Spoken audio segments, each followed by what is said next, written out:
শব্দ করো না, কারণ তারা শুনছে। পার্ট 1-এ আমরা দেখেছিলাম কিভাবে একটা ছোট্ট ভুল, একটা খেলনার আওয়াজ, একটা শিশুর কান্না মুহূর্তের মধ্যে সবকিছু কেড়ে নিতে পারে। কিন্তু এখন তারা একা নয়, তাদের সামনে যে পৃথিবী দাঁড়িয়ে আছে সেটা আগের চেয়েও ভয়ঙ্কর। কারণ ভয়ের আসল রূপটা শুধু ওরা নয়, এই নতুন পৃথিবীতে মানুষও হয়ে উঠেছে শিকারী। তবুও এই অন্ধকারের মাঝে লুকিয়ে আছে একটা গোপন সিগন্যাল, একটা শব্দ যেটা তাদের দুর্বল করে দেয়। কিন্তু সেই শব্দ পৌঁছে দিতে হলে পেরোতে হবে মৃত্যু ভরা পথ। আর হ্যাঁ, আপনি যদি পার্ট 1-এর ভিডিওটি না দেখে থাকেন তাহলে ওপরের আই বাটনে ক্লিক করে দেখতে পারেন, অথবা ডেসক্রিপশনের দেওয়া লিঙ্ক থেকেও চেক করতে পারেন। কারণ আজকের গল্প শুরু হবে ঠিক সেই মুহূর্ত থেকে যখন নীরবতার ভিতর জন্ম নেয় প্রতিশোধ। মনে রাখবেন, এখানে আপনি চিৎকার করারও সুযোগ পাবেন না। This is a quiet place part 2। সিনেমার শুরুতেই আমরা ফিরে যাই সেই দিনে, ডে 1। সব কিছু তখন স্বাভাবিক। একটা ছোট্ট শহরের বেসবল মাঠে খেলা চলছে, বাচ্চাটা দৌড়াচ্ছে, গ্যালারিতে বসে বাবা মা হাততালি দিচ্ছে। আমরা দেখতে পাই সেই লিকে। সে একজন সাধারণ বাবা, শান্ত, স্থির, পরিবারের প্রতি দায়িত্বশীল। মাঠের অন্য পাশে দাঁড়িয়ে আছে তার পুরনো বন্ধু এমেট। তিনি হয়ে উঠবেন এই সিনেমার পার্ট 2-এর এক অন্যতম প্রধান চরিত্র। এই মুহূর্তে লি এবং এমেট দুজনেই সাধারণ মানুষ। কেউ জানে না আর কয়েক মিনিট পর পৃথিবী বদলে যাবে। হঠাৎ করে আকাশে একটা অদ্ভুত জিনিস দেখা যায়। আকাশ চিরে জ্বলন্ত এক বস্তু ছুটে আসছে। দূরে বিস্ফোরণে মাটি কেঁপে ওঠে। কয়েক সেকেন্ডের মধ্যে পুরো শহরে বিশৃঙ্খলা শুরু হয়ে যায়। কিন্তু তখনও কেউ জানে না আসলে কি এসেছে এই পৃথিবীতে।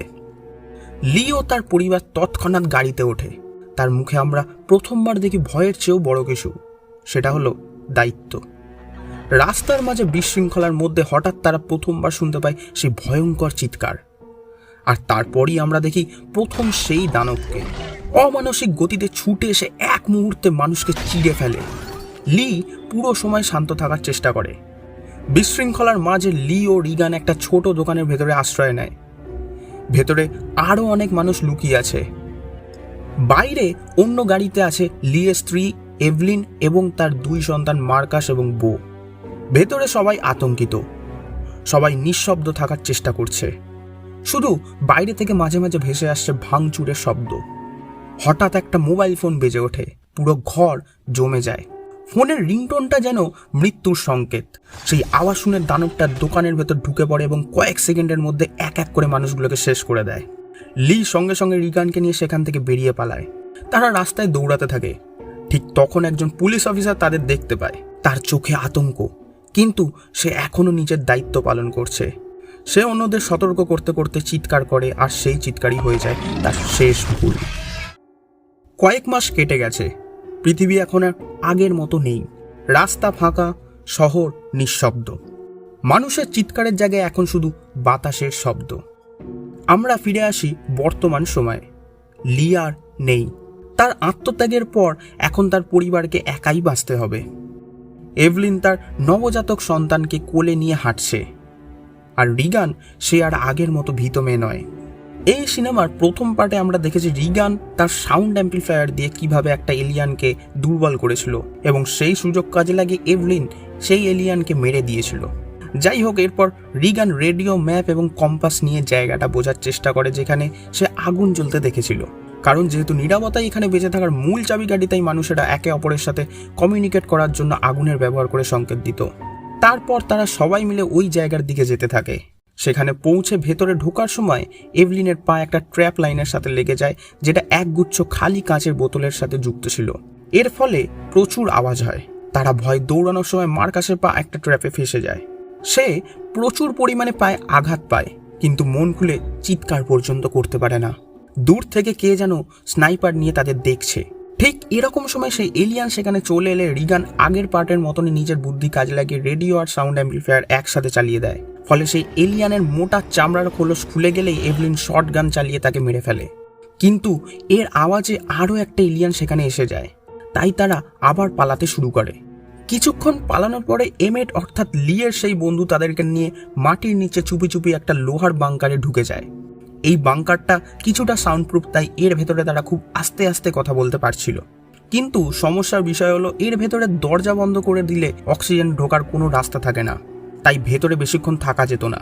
সেই এলিয়ান চলে যাওয়ার পর আমরা জানতে পারি এমেটের স্ত্রী এবং সন্তান দুজনেই মারা গেছে। তাই সে ভীষণভাবে ভেঙে পড়ায় লিয়ের জ্বালানো আগুনের সংকেত পেয়েও সে সেখানে যেত না।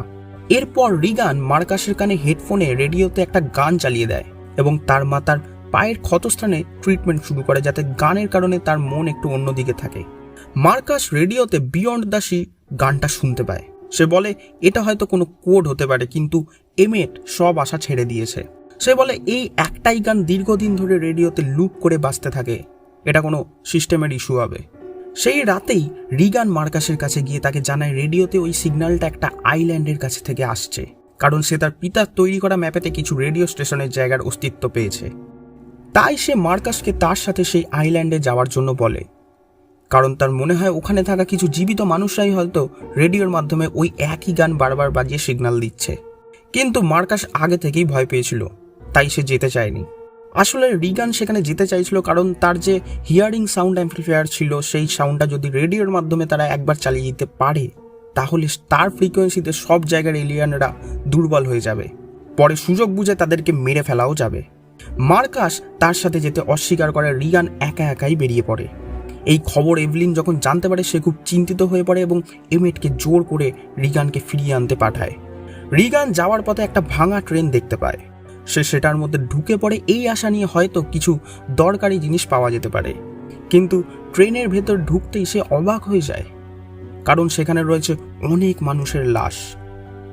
একটা দরজা খোলার পরেই একটা মানুষের লাশ এমনভাবে তার সামনে হঠাৎ করে চলে আসে যে সে ভয়ে চিৎকার করে ওঠে। ব্যাস, এটাই হলো তার সব থেকে বড় ভুল। সেই চিৎকার শুনে সঙ্গে সঙ্গে সেখানে একটা এলিয়ান চলে আসে। রিগান তাড়াতাড়ি করে তার সাউন্ড অ্যাম্পলিফায়ারটাকে চালিয়ে দেয়, যার কারণে সেই এলিয়ানের খোলসটা খুলে যায় এবং সে শটগান দিয়ে একটা গুলিও চালায়। কিন্তু দুর্ভাগ্যবশত গুলিটা ঠিক জায়গায় লাগেনি, তাই সেই এলিয়ানটাও মরেনি। সে বন্দুক রিলোড করার সময় এলিয়ান তার দিকে এগিয়ে আসতে থাকে। ঠিক সেই সময়তেই এমেট সেখানে চলে আসে এবং তাকে এলিয়ানের হাত থেকে রক্ষা করে। রিগান এমেটকে ইশারায় বোঝায় যে তাদের এখন সেই আইল্যান্ডে যাওয়া উচিত, কারণ তার দৃঢ় বিশ্বাস সেখানে হয়তো মানুষ থাকতে পারে। ওইদিকে এভলিন দেখে যে অক্সিজেনের সিলিন্ডার খালি হতে চলেছে, কিন্তু যেহেতু বাচ্চাটা কেঁদে ওঠে তাই তাকে ওই বাক্স থেকে বাইরে আনা যাবে না। তাই সে মার্কাসকে তার ভাইয়ের কাছে রেখে একটা মেডিকেল স্টোরে যায়, যেখানে অক্সিজেন সিলিন্ডার সহ আরও অনেক ওষুধপত্র আছে। কিন্তু অনেকক্ষণ হয়ে যাওয়ার পরেও যখন এভলিন সেখানে আসছিল না, তখন মার্কাস সেই বাংকার থেকে আহত অবস্থাতেই বেরিয়ে আসে। সে এমেটের ওই বাড়িটা ঘোরার সময় একটা লাশ দেখতে পায়, যেটা ছিল এমেটের স্ত্রীর। সেটা দেখে সে ঘাবড়ে গিয়ে কিছু জিনিসপত্র ফেলে দেয়, যার ফলে জোরে শব্দ হয়। ব্যাস, সঙ্গে সঙ্গে সেখানে একটা এলিয়ান চলে আসে। তাই সে তাড়াহুড়ো করে বাংকারের ভেতর ঢুকে যায়, কিন্তু দুর্ভাগ্যবশত তাড়াহুড়ো করার কারণে বাংকারটি বাইরে থেকে লক হয়ে যায়। এখানেই সৃষ্টি হয় একটা মর্মান্তিক পরিস্থিতি, কারণ ভেতরে অক্সিজেন নেই, আর সেই অক্সিজেন সিলিন্ডারে খুব সামান্য কিছু অক্সিজেন আছে। তার শ্বাস নিতে খুব অসুবিধা হয়, তাই সে তার ভাইয়ের অক্সিজেন মাস্ক নিয়ে একবার করে নিজে অক্সিজেন নেয় আর একবার করে ভাইকে দেয়। কিন্তু প্রশ্ন, আর কতক্ষণই বা চলবে এভাবে? কিছুক্ষণ পর এভলিন সেখানে ফিরে এসে সে এলিয়ানের শব্দ শুনতে পেয়ে সে বুঝে যায় যে এলিয়ান এখন ভেতরে চলে এসেছে। সে আস্তে আস্তে একটা বন্দুক বার করে এলিয়ানের সামনে থাকা একটা সিলিন্ডারে গুলি করে দেয়। এর ফলে আগুন লেগে গেলেও কিন্তু সেই আগুনের কোনো এফেক্টই পড়ছিল না এলিয়ানের ওপর, কারণ তার গায়ের ওপরের খোলসটা লোহার থেকেও শক্ত। কিন্তু আগুন লাগার ফলে একটা ভালো জিনিস হয়, সেটা হচ্ছে সে ঘরের মধ্যে থাকা সব ফায়ার স্প্রিংকলারগুলো অন হয়ে যায়, যার কারণে চারিদিক থেকে জলের শব্দ হতে থাকে। এই আওয়াজের কারণে সেই এলিয়ানটা কিছুটা হলেও ডিস্ট্র্যাক্ট হয়ে যায়। অন্যদিকে রিগান এবং এমেট ঠিক করে যে তারা সেই আইল্যান্ডের দিকে যাবে, কিন্তু যাবার জন্য তাদের একটা বোটের প্রয়োজন। তারা একটা বোটের সন্ধান পায়, কিন্তু সেই বোটের কাছে যেতেই এমেট ছোট একটা বাচ্চাকে দেখতে পায়। সে ভয় পাচ্ছিল যে ওই বাচ্চাটা যাতে না শব্দ করে ওঠে, তাই সে ধীরে ধীরে সেই বাচ্চাটার কাছে গেলে সেই বাচ্চাটা হঠাৎ করে তার গলায় একটা দড়ি জড়িয়ে দেয়। এই দড়িটা অনেকগুলো কাঁচের বোতলের সঙ্গে জড়ানো ছিল। এমেট যদি নড়াচড়া করে তাহলে সেটা শব্দ হবে এবং সেই মনস্টার এসে তাকে মেরে দেবে। ঠিক তখনই আরও অনেক মানুষ যারা সেখানে আগে থেকেই লুকিয়েছিল একে একে বেরিয়ে আসে। তারা রিগানের হিয়ারিং অ্যাম্পলিফায়ার নিয়ে নেয় এবং তাকে তাদের সাথে জোর করে নিয়ে যেতে চায়। এমেট তখন রিগানকে ইশারায় দেখায় জলে ঝাঁপ দেওয়ার জন্য। সে চালাকি করে সুযোগ বুঝে পেছন থেকে ওই লোকগুলোর ওপর হামলা করে দেয়। মারামারির আওয়াজের কারণে সেখানে কিছু এলিয়ান চলে আসে, যারা এক এক করে সেখানে থাকা মানুষদের মেরে দিতে থাকে। এমেট নিজেকে জীবিত রাখার জন্য জলে ঝাঁপ দিয়ে দেয়। এখন সে বুঝতে পারে যে সেই এলিয়ান জলে নামছে না, অর্থাৎ তারা জলে আসতে পারে না। তারা একটা অন্য বোটে করে সেখান থেকে চলে যায়। আমরা আবার এভলিনকে দেখতে পাই। সে তখন ওই জলের আওয়াজের কারণে অক্সিজেন সিলিন্ডার নিয়ে সেই বাংকারের ভেতর ঢুকে যায়। ওইদিকে এমেট এবং রিগান বোটে করে রিগানের অনুমান করা সেই আইল্যান্ডের কাছে চলে আসে। এমেট তো এখানে এসে পুরো অবাক হয়ে যায়, কারণ রিগানের অনুমান পুরো সঠিক। এখানে অনেক জীবিত মানুষ আছে।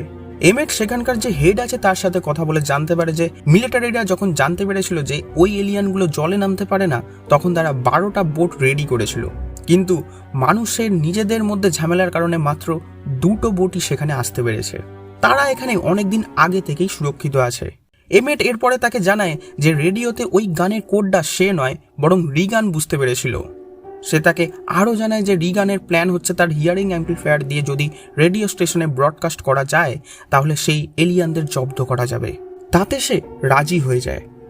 পরের দিন সকালে এমেট একা একা দাঁড়িয়ে নিজের ছেলের কিছু স্মৃতি দেখে মনে মনে কষ্ট পাচ্ছিল। ঠিক সেই সময়তে একটা জিনিস ধাক্কা খাওয়ার আওয়াজ পায়। সে দেখে এটা তো সেই বোট যেটার মধ্যে ক্রিয়েচার্সগুলো কালকে হামলা করেছিল। সে বুঝে যায় যে সেখানে তারা কোনোভাবে ভাসতে ভাসতে চলে এসেছে। সে তাড়াতাড়ি করে সবাইকে সাবধান করতে দৌড়ে যায়, কিন্তু ততক্ষণে অনেক দেরি হয়ে গিয়েছিল। এমেট একটা বাচ্চাকে কোলে নিয়ে সেই আইল্যান্ড হেডের বাড়িতে যায়। সেখানে তার সন্তানের সাথে ওই বাচ্চাটিকেও একটা আলমারিতে লুকিয়ে রাখে। এরপর রিগান, এমেট এবং সেই আইল্যান্ড হেড একটা গাড়ি করে হর্ন মারতে মারতে দূরে যেতে থাকে, যাতে সেই হর্নের শব্দে ওই এলিয়ান তাদের পিছু নেয় এবং সেখানে থাকা বাকি মানুষরা বেঁচে যায়। তারা সেখানে রেডিও স্টেশনে যায়, কিন্তু দুর্ভাগ্যবশত সেই আইল্যান্ড হেড ওই মনস্টারের শিকার হয়ে যায়। রিগান এবং এমেট কোনো রকমে পালিয়ে ভেতরে যায়, কিন্তু বিপদ তখনও কাটেনি, কারণ সেই মনস্টার এখনও সেখানেই আছে। অন্যদিকে এভলিন দেখে সকাল হয়ে গেছে আর অক্সিজেন সিলিন্ডারেও অক্সিজেন প্রায় শেষ। সে মনে করে এতক্ষণ হয়ে যাওয়ার কারণে সেই মনস্টার হয়তো সেখান থেকে চলে গেছে, কিন্তু এই ভাবনা নিয়ে সে বাইরে বেরোতেই চমকে ওঠে, কারণ সেই মনস্টার এখনো সেখান থেকে যায়নি, বরং দরজা খোলার শব্দে সে কাছে চলে আসে। এভলিন তাড়াতাড়ি করে ভেতরে ঢুকে যায় ঠিকই, কিন্তু দরজা বন্ধ করার আগে সেই মনস্টার ওই দরজাটি ভেঙে দেয়। সে ভেতরে ঢুকতে পারছিল না ঠিকই, কিন্তু সেই ধারালো নখ দিয়ে এভলিনের পা অনেকটা ছিঁড়ে দেয়। এখন দুদিকেই বিপদ। রিগান এবং এমেটও সুরক্ষিত নয়, আর এভলিন এবং তার সন্তানরাও। রিগান সেখানে আস্তে আস্তে করে এগিয়ে ব্রডকাস্ট রুমের দরজা খোলার সময় যে সামান্য পরিমাণে শব্দ হয়, তার কারণে সেই এলিয়ান তার দিকে ছুটে এলে এমেট নিজেকে তার সামনে দাঁড় করিয়ে দেয় এবং দরজা বাইরে থেকে আটকে দেয়, যার কারণে এমেট খুব বাজেভাবে আহত হয়। সেই মনস্টার তাকে প্রায় মেরেই দিচ্ছিল। ঠিক সেই সময় রিগান তার হিয়ারিং অ্যাম্পলিফায়ার ব্রডকাস্ট চ্যানেলে চালিয়ে দেয়, ফলে সেই মনস্টার দুর্বল হয়ে পড়ে। ওখানে মার্কাসের হেডফোনও রেডিওর সাথে কানেক্ট ছিল, তাই সে যখন শুনতে পায় ওই হাই ফ্রিকোয়েন্সি সাউন্ড, তখন সে বুঝে যায় এটা রিগানের কাজ। তাই সে তাড়াতাড়ি করে নিজের হেডফোন খুলে তার হাতে থাকা রেডিওর সাউন্ডটা বাড়িয়ে দেয়, যার কারণে সেই মনস্টার কাবু হয়ে যায়। সে সাথে সাথে পিস্তল হাতে নিয়ে সেই মনস্টারের মাথায় গুলি করার সাথেই সেই মনস্টার শেষ হয়ে যায়। আর সেখানে রিগান ওই মনস্টারের মাথায় একটা রড ঢুকিয়ে হত্যা করে। রিগান সেই সাউন্ড অ্যাম্পলিফায়ারকে ওখানেই রেখে দেয়, যাতে আরও যেসব জায়গায় জীবিত মানুষ আছে তারা সেই রেডিওকে নিজের হাতিয়ার করে সব মনস্টারদের মেরে দিতে পারে। রিগান এবং মার্কাসের সাহসিকতার পরিচয় দেখিয়ে সিনেমা এখানেই শেষ হয়ে যায়। তোমার কি মনে হয় রিগানের পরিকল্পনা কি সত্যি সবাইকে বাঁচাতে পারবে? কমেন্টে তোমার মতামত জানাও। আর এমন আরও সিনেমা এক্সপ্লেন দেখতে চ্যানেলটা সাবস্ক্রাইব করে পাশে থেকো।